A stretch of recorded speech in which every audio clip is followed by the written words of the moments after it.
السلام علیکم ورحمۃ اللہ۔ خواب کے اندر اپنے آپ کو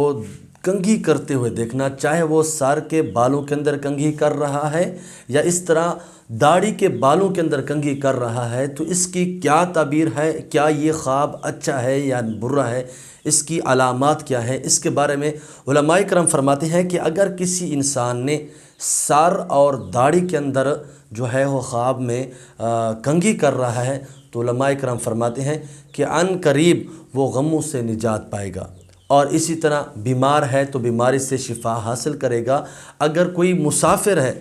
سفر کے اندر ہے، بڑی مشکلات میں ہے، جس طرح آج کل باہر کنٹریز کے اندر کچھ لوگ ہوتے ہیں، واپس آنا چاہتے ہیں، آ نہیں سکتے، تو عن قریب ان کا اس طرح ترتیب بننے والی ہے، وہ امن سلامتی کے ساتھ، خیر و عافیت کے ساتھ گھر کو وہ واپس لوٹنے والا ہے۔ اور اسی طرح اگر کسی نے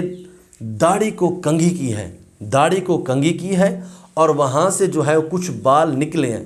خواب کے اندر دیکھ رہا ہے کہ داڑھی کو کنگھی کی ہے، وہاں سے کچھ بال نکلے ہیں، اس کی تعبیر کیا ہے؟ اس کے بارے میں علماء کرام فرماتے ہیں کہ اس کی تعبیر یہ ہے کہ عنقریب اللہ تعالیٰ اس کو مال سے نوازے گا،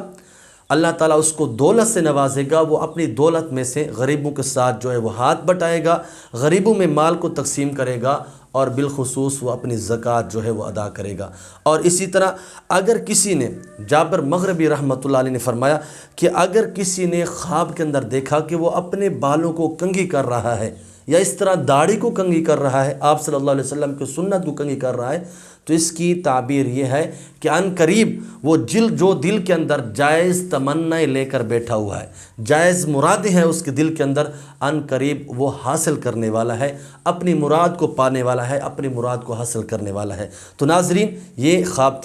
کی تعبیر تھی۔ اگر آپ کے بھی کچھ اس طرح کے خواب ہیں جن کی تعبیر معلوم کرنا چاہتے ہیں، تو اسی ویڈیو کے کومنٹ سیکشن کے اندر آپ اپنے خواب کی تعبیر لکھیں، اور انشاءاللہ نیکسٹ ویڈیو کے اندر جو ہے وہ خواب کی تعبیر بتا دی جائے گی۔ اگر آپ کے کچھ خواب اس طرح کے ہیں جو پرسنل ہیں، آپ پبلک طور پر نہیں پوچھ سکتے، تو ہمارا یہ واٹس ایپ نمبر اوپر دیا ہوا ہے، آپ اسی کے اوپر رابطہ کر کے آپ ہم سے خواب کی تعبیر معلوم کر سکتے ہیں۔ وعلیکم السلام ورحمۃ اللہ۔